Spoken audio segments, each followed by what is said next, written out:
राम भगवान को जो ज्ञानामृत का मंगलमय प्रसाद सेवन करा चुके हैं, वही मंगलमय प्रसाद भगवान लक्ष्मी नारायण देव की अपार कृपा से अपन लोगों को प्राय नित्य ही प्राप्त होता आ रहा है और अब भी श्री हरि देने की कृपा कर रहे हैं।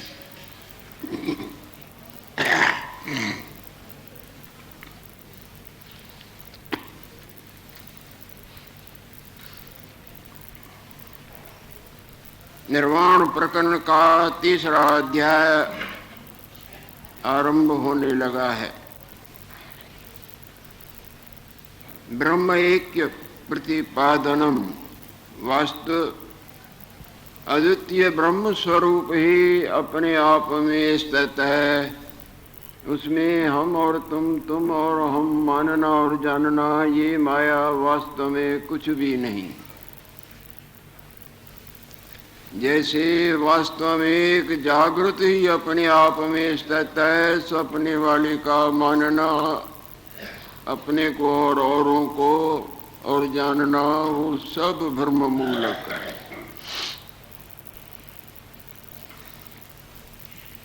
इस वास्तवताई पर गुरु वशिष्ठ जी महाराज प्रकाश डालने की कृपा कर रहे हैं।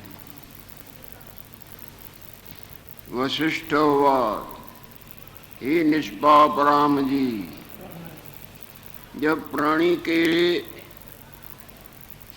पुण्य उदय होते हैं,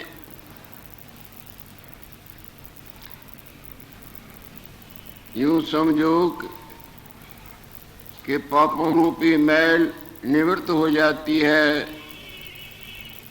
तब ये निष्पाप होता है। और निष्पाप ही वास्तव में ये प्रसाद ग्रहण कर सकता है।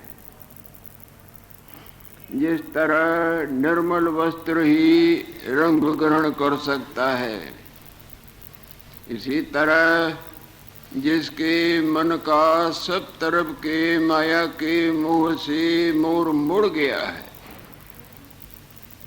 ऐसा जो बुद्धिमान है, ऐसा जो भाग्यवान है, ऐसा जो निर्मल हृदय वाला है, वो ये मंगलमय प्रसाद पाके कृत्यताई के गंगा में तलीन हो जाता है।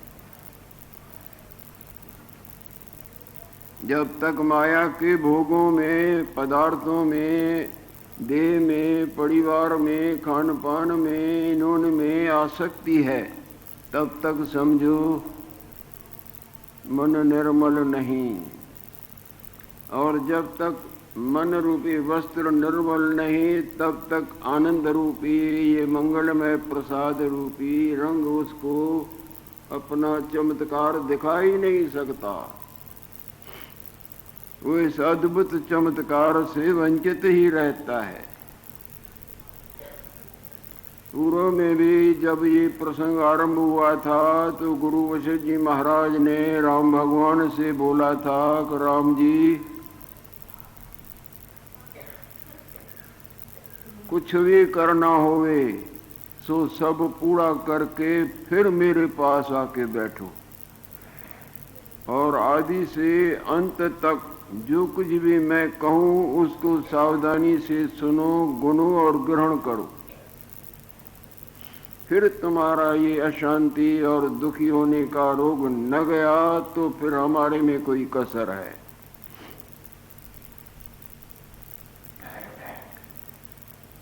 राम भगवान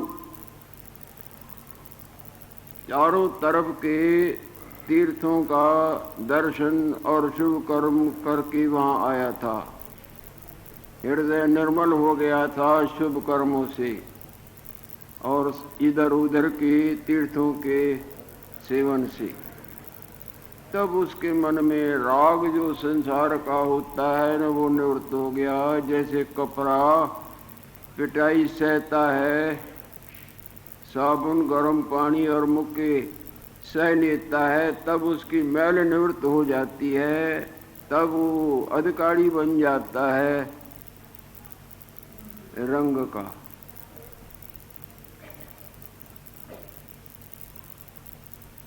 तो जिनके मन का सब प्रकार के माया के भोगों से मुड़ जाता है, वो बड़े भाग्यवान हैं। वरना ये माया सबको मोहित करती है, कुछ भी नहीं और सब सत्य की तरह, और अरमणिक दुख का मूल और सुख रूप हो कर सबको बांधती है, चाहे बड़े चाहे छोटे। जितना भी जीवन काटा इन माया के भोगों, देह के आरामदारी, तेरे मेरे मेरे तेरे, वो इनमें, परंतु आखिरी में तो कुछ पले न पड़ा। मरते जन्मते आए थे और मरते जन्मते ही रहे। सब सुख के लिए किया परंतु सुख न मिला, रोता आया और रोता ही गया। जितनी भी चेष्टाएं की,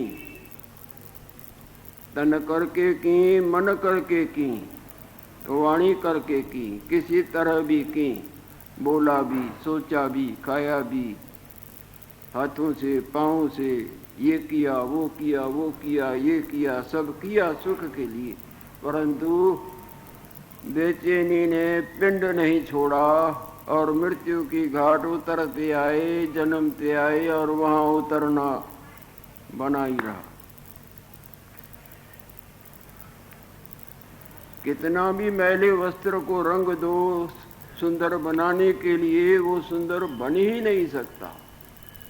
इसी तरह जब तक प्राणी का मन निर्मल नहीं होता है, तब तक वो माया जाल से छुटकारा नहीं पा सकता। वो इस मंगलमय प्रसाद का अधिकारी ही नहीं बनता, ग्रहण ही नहीं करेगा। मिलेगा तो भी ग्रहण नहीं कर सकेगा। जैसे गंदे वस्त्र को सुंदर से सुंदर रंग दिया भी जाए तो ग्रहण नहीं कर सकता।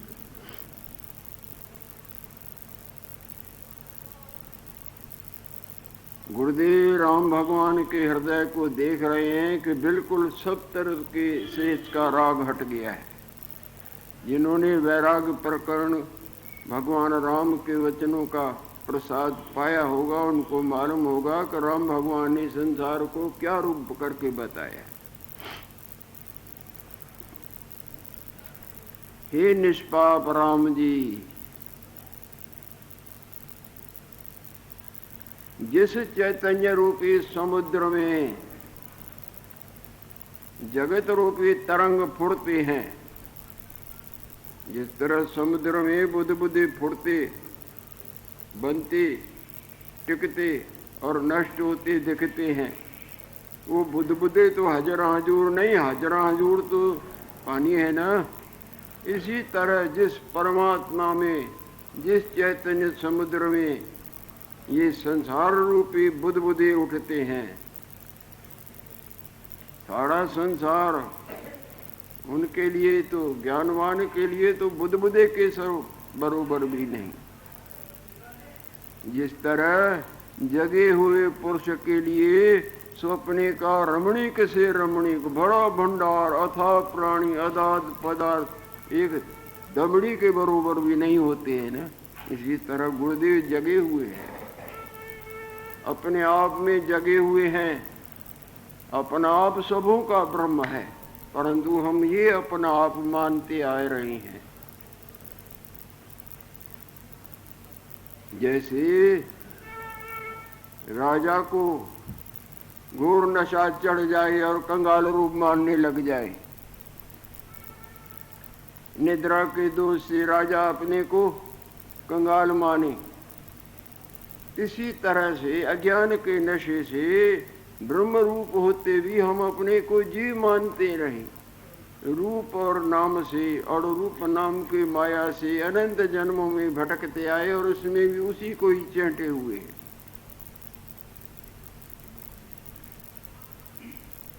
वास्तव में अद्वितीय ब्रह्म ही अपने आप में स्थित है, और वो ही हमारा तुम्हारा तुम्हारा हमारा, इनका उनका, जिनमें ये कोई कल्पना नहीं, अपना आप। ऐसा जो हजरा हजूर चैतन्य रूपी समुद्र है, उसमें ये संसार रूपी कई तरंग उठते मिटते मिटते बनते, और विवेक से देखे तो न कुछ उठता है, न बनता है, न मिटता है। जागृत से देखें तो क्या सपने वाला जन्म लेता है, या बनता है और मानता है और नष्ट होता है? कुछ भी नहीं। पर सपने वाली रूप की दृष्टि से देखें तो जन्म भी दिखता है, बनता मिटता इत्यादि सब कुछ न होते सत्य की तरह पड़ा। जिस चैतन्य रूपी समुद्र की जगत रूपी तरंग फुरते हैं और लीन हो जाते हैं, जैसे समुद्र में बुदबुदे उठते हैं और नष्ट हो जाते हैं, इसी तरह हमारे आत्मस्वरूप में हम और तुम और हम जड़ और चैतन्य भले और बुरे अनंत तरंग उठते बनते मिटते, और ये कुछ भी नहीं। यदि वस्तु है तो चैतन्य देव ही है ना।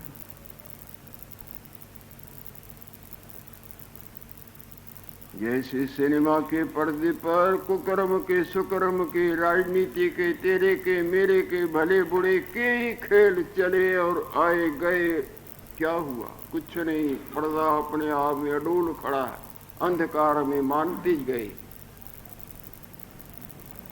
अगर रोशनी होती तो मानते ही नहीं। अगर जागृत रूप में होते तो स्वप्न वाला आप अपने को और संसार को भले बुरे को मानते। इसी तरह चैतन्य परमात्मा जो सदा हाजर हजूर, वो अपने आप में ज्यों के त्यों खड़े हैं। उसमें ये संसार रूपी तुम्हारा रूप हमारा रूप जन्म और मरण ये बुद्ध की तरह उठते मिटते भास रहे हैं, वो अपने आप के बुलेखे का परिणाम है।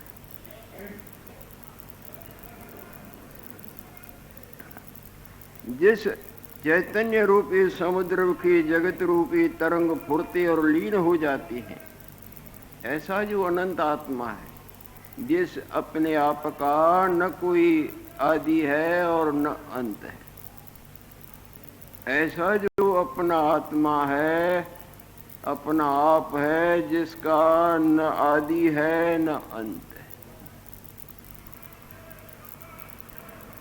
और ये भव की भावना, संसार की भावना तुम्हारे में है थोड़ी ही।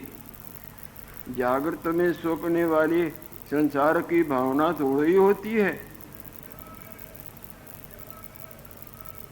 इसी तरह तुझ चैतन्य ब्रह्म सागर में ये उत्पत्ति स्थिति और विनाशता की कोई भावना वास्तव में नहीं।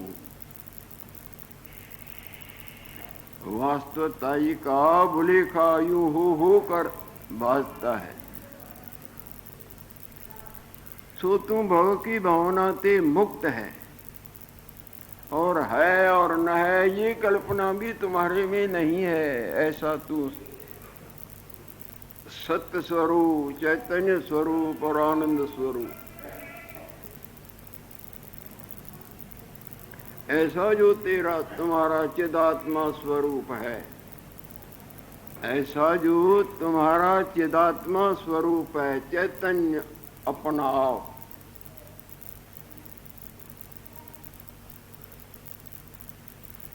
सो सारा संसार वही रूप है।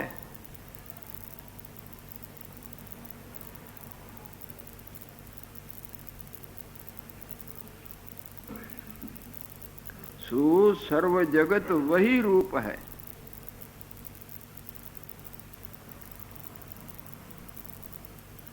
जब वही रूप है तो ये आवरण कैसा, बुलेखा कैसा, अज्ञान कैसा?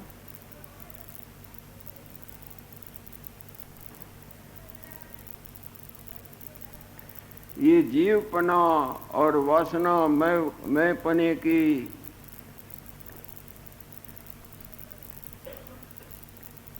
ये केवल आत्मा का किंचन कहो, फुरना कहो, सपने वाला रूप कहो और संसार कहो, वो भी तो अपने जागृत रूप का फुरना मात्र है ना। इसी तरह ये भी तुम्हारा अपने आप का मानना और संसार, ये तुम्हारे आत्मस्वरूप का फुरना, और वो फुरना तुम्हारे में है भी नहीं और है की तरह दिखता है, जिस तरह सिनेमा के पर्दे पर कुछ है भी नहीं और दिखता है। अज्ञान के वास्तवताई के न जानने का परिणाम हमको अपना ये जन्म दिखता है, और परिवार और खाना पीना, पुण्य पाप, नरक स्वर्ग और मरण का भय इत्यादि इत्यादि दिखता है। जब अंधकार का दोष, अज्ञान का दोष निवृत्त हो जाएगा, लेना एक न देना दो, न लेना न देना, न जाना न आना, जो है सो है। हवा की वजह से पानी ही अपने को बुदबुदा मानता है ना, वो दोष दूर हो गया, बस है उस वक्त भी पानी।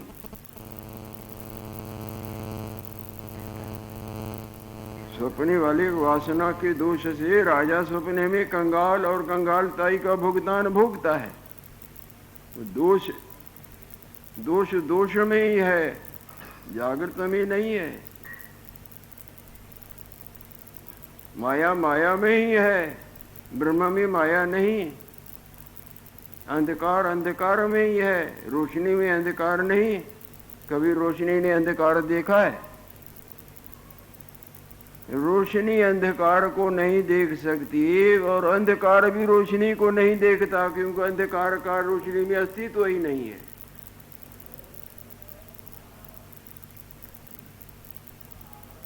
सिनेमा वाली मूर्तियों ने पर्दे को देखा है? हुए तो देखे ना। यही तो आश्चर्य की माया है, कुछ न होते हुए सब सत्य की तरह। ये भगवान वशिष्ठ भगवान कृपा करके हम सबों को ये मंगलमय प्रसाद दे रहे हैं।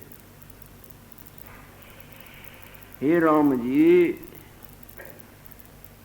दूसरी कोई वस्तु है ही नहीं। समुद्र में सवा पानी के कुछ भी नहीं। जैसे आपके ही जागृत रूप में दूसरी कोई वस्तु कुछ भी नहीं, केवल जागृत ही तो है।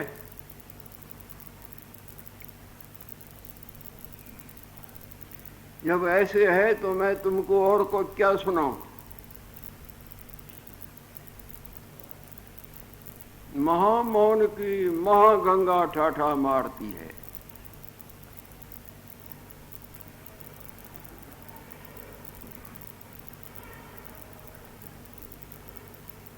दूसरी वस्तु कुछ नहीं, तब अपर कथा प्रसंग कैसे हो?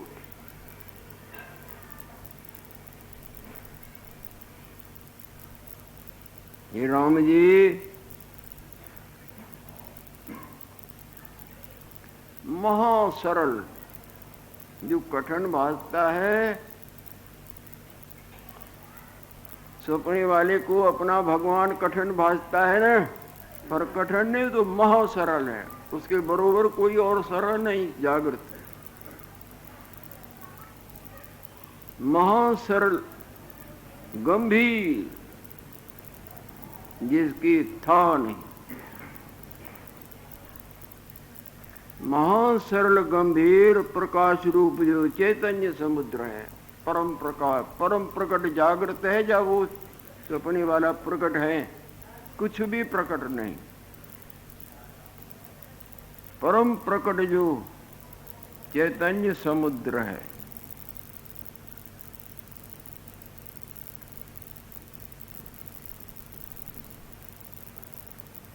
सो तेरा रूप है।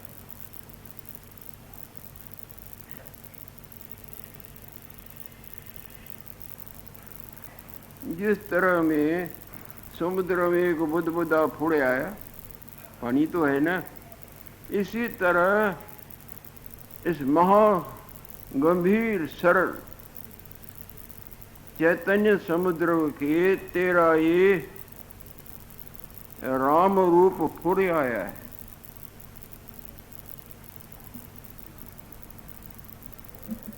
कुछ फुड़ आवे वो होता थोड़ा ही है। ये ऊपर की जगह पर खड़े हैं। जो नीचे खड़े रहते हैं ना, उनको वस्तुएं वैसी वैसी मोटी और बड़ी छोटी नजर आती हैं, और जो पहाड़ के चोटी पर पहुंच गया उसको नजर ही नहीं आती है कहां।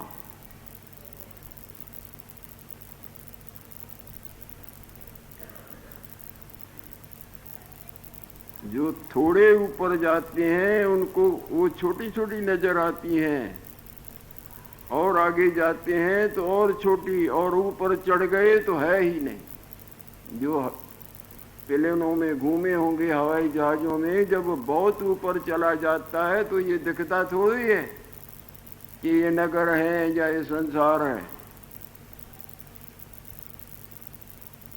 इसी तरह पहाड़ ये अपने विवेक रूपी पर्वत पर पूरी तरह से अडोल खड़े हैं, इनके लिए कुछ भी नहीं है।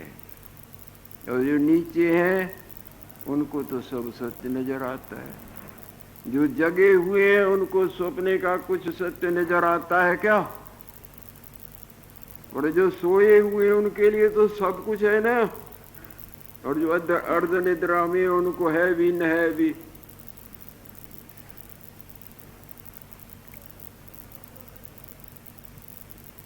महासरल गंभीर प्रकाश रूप जो चैतन्य समुद्र है सो तेरा रूप है, और राम रूपी एक तरंग बुदबुदा फुड़े आया है।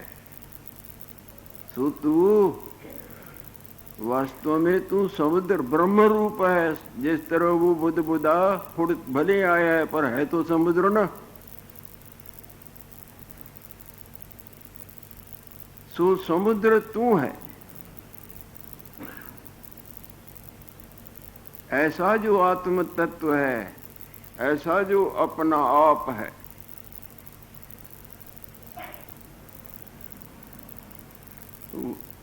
ऐसा जो आत्म तत्व है वही जगत रूप होकर भासता है। ऐसा जो पानी केवल पानी ही पानी है, वही अनंत बुदबुदें लहरें झाग चक्र होकर भासता है। ऐसा जो जागृत रूप है वही स्वप्ने वाला होकर एक दूसरे को मानते जानते, जबकि मानना जानना वो निद्रा दोष निद्रा वालों में है, उनमें नहीं है, जागृत में नहीं। ऐसा जो आत्म तत्व है सोई जगत रूप होकर व्यापारी की तरह भासता है।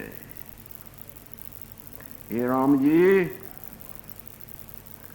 जिस तरह अग्नि ते उष्णता भिन्न नहीं,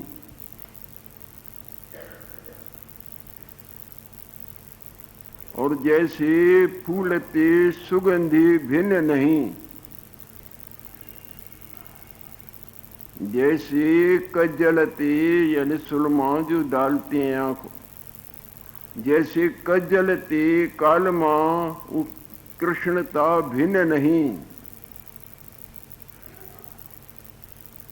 और बर्फते शुक्लता सफेदी भिन्न नहीं,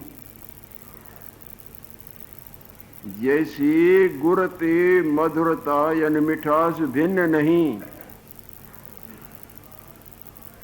और जैसे सूर्यते प्रकाश भिन्न नहीं,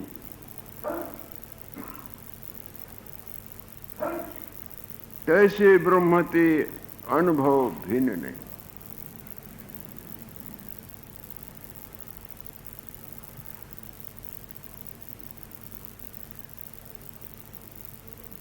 जो अनुभव हो रहा है नहीं, ये भी ब्रह्म से जुदा कुछ नहीं है।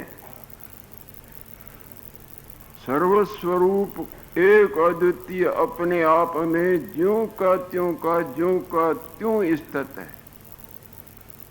सर्वम खलु इदं ब्रह्म न नानास्ति किंचन, रंचक मात्र भी दूसरा न था, न है, न होगा। रंचक मात्र भी पानी में लहर बुदबुदे अनंत माया बनती मिटती बनती, भले दिखती है रूप नामों की, पर कुछ भी नहीं सवाए समुद्र पानी की।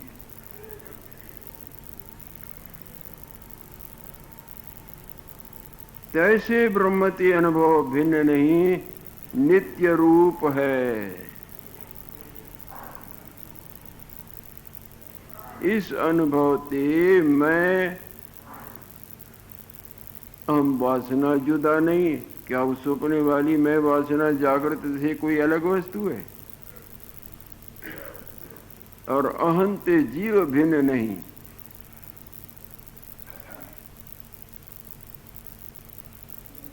इस अहम वासना से जीव भी जुदा नहीं। जब अहम वासना गाढ़ निद्रा में जब दब जाती है तो जीवपना दिखता है क्या?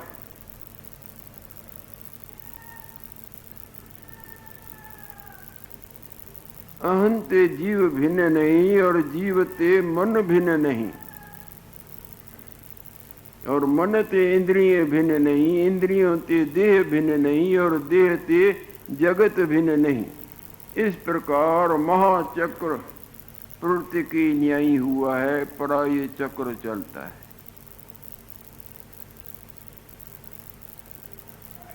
सो वास्तव में कुछ भी नहीं प्रवृत्त है, सो कुछ प्रवृत्त नहीं। न शीघ्र जल्दी प्रवृत्तता है, न बहुत अरसे से चिरकाल प्रवृत्ता है। न कोई ऊन है, न कोई अधिक है, न कोई कम है, न कोई दूसरा होवे नहीं तो कम ज्यादा होवे।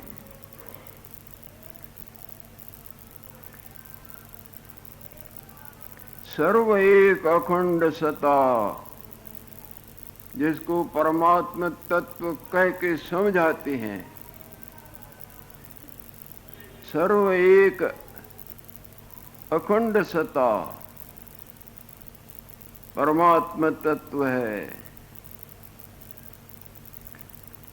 वो अपने आप में ऐसे स्थित है जैसे आकाश आकाश में स्थित है।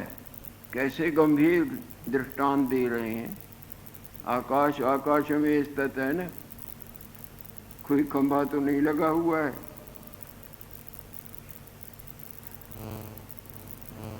जैसे आकाश विखे आकाश स्थित है, तैसे परमात्मा दी ब्रह्म सत्ता अपने आप में स्थित है। ये जवाब गार्गी देवी ने राजा जनक की विराट सभा में दिया था।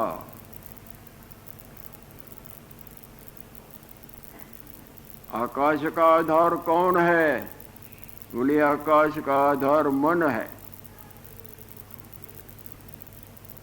सपने में जितना संसार है उसका आधार मन होता है ना।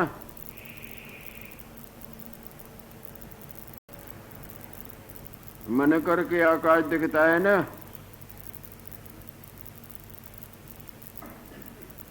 मन का आधार, मन भी आकाश की तरह है।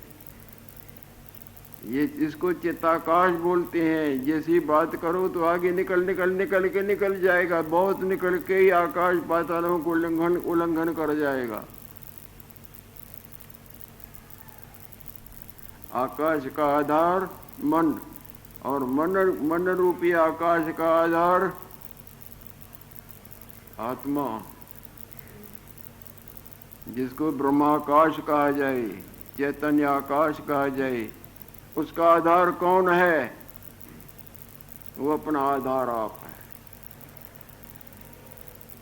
यदि उसका आधार दूसरा आत्मा कहें तो दूसरे का तीसरा लगेगा, तीसरे का चौथा लगेगा, जन्म ही खत्म हो जाएगी। हिसाब करते करते व्यवस्था ही न बनेगी। तो अपना परमात्मा सब अपना आधार आप है। जैसे आकाश में आकाश खड़ा है, इसी तरह ईश्वर में अपने आप में। भाई तुम्हारे सपने वाले संसार का आधार तो पूर्णा है ना, पर वो पूर्णा जागृत में नहीं, और जागृत ही तो उनका आधार है। और जागृत का आधार वो अपना आधार आप है। तुम्हारे सपने वाले किसी प्राणी पदार्थ करके वो आधार तो नहीं है।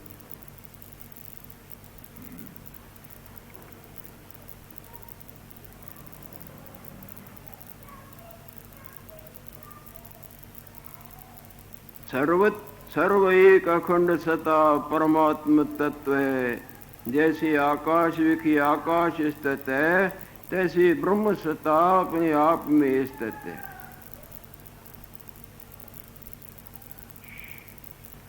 वही जो आत्म सत्ता है, वही सत्ता वज्रभूत होकर स्थित है। जैसे वज्र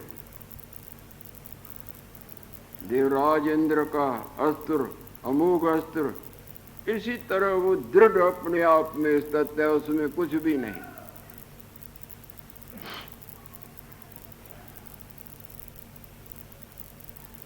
कोई भी सोचने वाला जागृत को हिला सकता है क्या?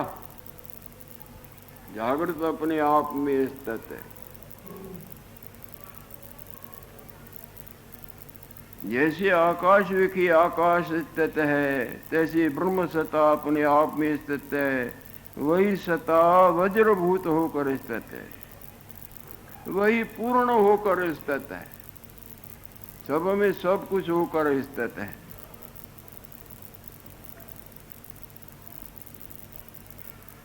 इतर द्वैत कल्पना कुछ नहीं, दूसरी मन के मनन रूपी माया जिसमें कुछ भी नहीं। द्वैत कल्पना कही मन का उठान,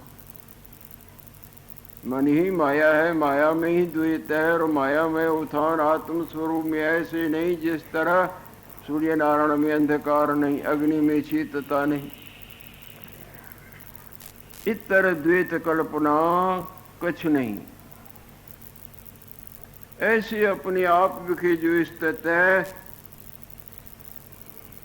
जिसके कोई कई पीढ़ियों के पुण्य उदय हो जाएं, जो अज्ञान निद्रा से वास्तव में जगी, ऐसे अपने स्वरूप विखे जो पुरुष स्थित है, उसी को कहा जाता है जीवन मुक्त। जीते जीते ही वो माया जाल से मुक्त हो गया।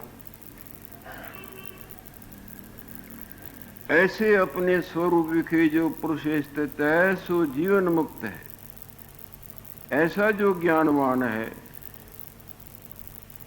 वो शरीर की इंद्रियों की क्रिया भी करता है, और उसको करने का लेप कुछ नहीं लगता। पानी में कमल रहता भी है, पर पानी उसको नहीं हिलाता, ऊपर मोम जामा भीगता भी है, पर भीगन उसको स्पर्श नहीं करती। नैव किंचित करोमि युक्तो मने, वास्तवताई का जिसको बोध हुआ है, वो किसी क्रिया को अपने आप में अध्यारोप नहीं करता। जो जगह है वो सपने वाले किसी क्रिया का अपने को करता मानेगा? यदि मानता है तो अभी सपने का नशा पूरा उतरा नहीं है। सो जीवन मुक्त है। ऐसा जो ज्ञानवान है, सो मन इंद्रियां शरीर की चेष्टा भी करता है, और उसको कर्तव्य का लेप कुछ नहीं लगता। वो विवेकवान जीवन मुक्त कहलाता है। और इधर काल भगवान का डंडा आगे निकलता है।